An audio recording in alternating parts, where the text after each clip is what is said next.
ओम सर्वेश्वराय विद्महे शूलहस्ता धीमहि तनु रुद्र प्रचोदयात्। हर हर महादेव। मैं नीलम आप सभी का आपके अपने चैनल प्रभु भक्ति संगीत में हार्दिक स्वागत करती हूँ।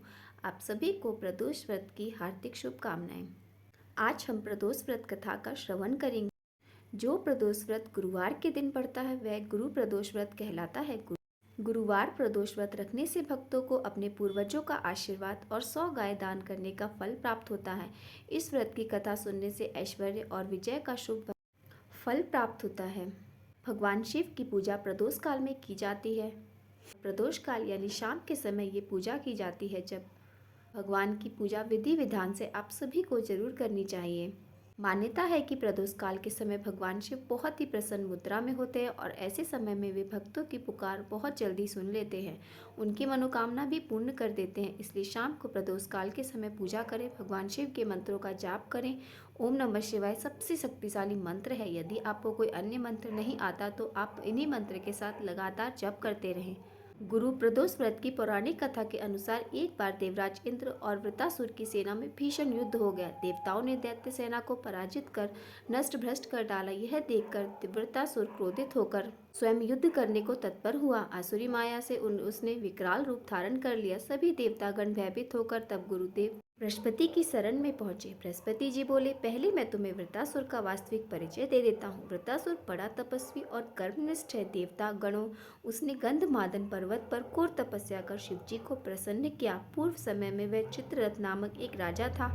एक बार अपने विमान से कैलाश पर्वत पर चला गया। वहां शिव जी के वाम अंग में माता पार्वती को विराजमान देखकर वह उपहास उड़ाता हुआ बोला, हे प्रभु, मोह माया में फंसे होने के कारण हम तो स्त्रियों के वशीभूत रहते हैं, किंतु देवलोक में भी ऐसा कभी होगा सोचा नहीं था। कोई स्त्री आलिंगनबद्ध होकर सभा में बैठे चित्ररथ के यह वचन सुनकर सर्वव्यापी भगवान शिव शंकर हंसकर बोले, हे राजन, मेरा यह व्यवहारिक दृष्टिकोण अलग है। मैंने मृत्युदाता कालकूट महाविष का पान किया है, फिर भी तुम साधारण जन की तरह मेरा उपहास उड़ा रहे हो। इतना कहने के बाद भी भगवान शिव मौन हो गए और मुस्कुराते रहे। किंतु देवी पार्वती जो वहीं पर बैठी थी, उन्हें बहुत क्रोध आया और वह क्रोधित होकर चित्ररथ से बोली, अरे दुष्ट, तूने सर्वव्यापी महेश्वर के साथ ही मेरा भी उपहास उड़ाया है। इसलिए मैं तुझे यह शिक्षा दूंगी कि तू फिर ऐसे संतों के उपहास का दुस्साहस नहीं करेगा। अब तू दैत्य स्वरूप धारण कर विमान से नीचे गिर। मैं तुझे श्राप देती हूँ। देवी पार्वती के इस श्राप से चित्ररथ राक्षस योनि को प्राप्त हो गया और त्वष्टा नामक ऋषि के श्रेष्ठ तप से उत्पन्न होकर फिर वृत्तासुर बना। देवतागण को आगे बताते हुए गुरुदेव बृहस्पति जी बोले, हे देवतागणों, वृत्तासुर बाल्यकाल से ही शिव भक्त रहा है। इसलिए हे इंद्र, तुम बृहस्पति प्रदोष व्रत कर भगवान शंकर को प्रसन्न करो। तब देवराज इंद्र ने गुरुदेव की आज्ञा का पालन कर बृहस्पति प्रदोष व्रत किया। इस व्रत के प्रभाव से देवराज इंद्र ने शीघ्र ही वृत्तासुर पर विजय प्राप्त कर ली और फिर देवलोक में पहले की तरह शांति छा गई। इसलिए प्रदोष व्रत हर शिव भक्त को अपने जीवन में अवश्य ही करना चाहिए। गुरु प्रदोष व्रत भगवान शिव की कृपा दिलाने वाले और अत्यंत मंगलकारी माना गया है।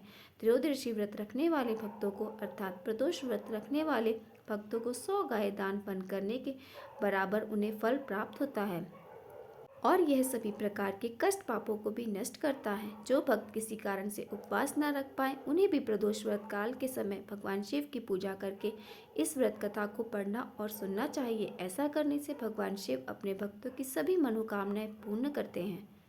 इसके लिए आपको इस दिन क्या करना है, सूर्योदय से पहले उठे। इस समय भगवान शिव और पार्वती को प्रणाम करें और अपने दिन की शुरुआत करें। फिर घर की साफ सफाई करें। नित्य निर्मित से निर्वित होकर गंगा जल मिले पानी से स्नान करें। उसके बाद आचमन करें। सफेद या पीले वस्त्र धारण कर सूर्य देवता को जल और अर्घ्य दें। इसके बाद विधि विधान से पंचोपचार और अभिषेक भगवान शिव की पूजा करें। शिव चालीसा का पाठ करें। भगवान शिव के मंत्रों का जप करें और कथा सुने और उसके बाद आरती करके सुख समृद्धि की कामना करें और भूल चूक के लिए क्षमा याचना करें और भगवान शिव को खीर का या मौसमी फलों का या दूध से बनी मिठाई या शहद का भोग अर्पण करें। इसके अलावा भगवान शिव को चूरमे का भोग भी लगाया जाता है। तो इस प्रकार से पूजा करके प्रदोष व्रत की पूजा संपन्न कर सकते हैं।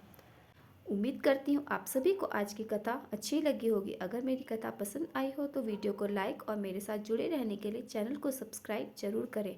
तो मिलते हैं हम अगली वीडियो में किसी और नई कथा के साथ में। हर हर महादेव। भगवान शिव की कृपा सदैव आप पर और आपके परिवार पर बनी रहे।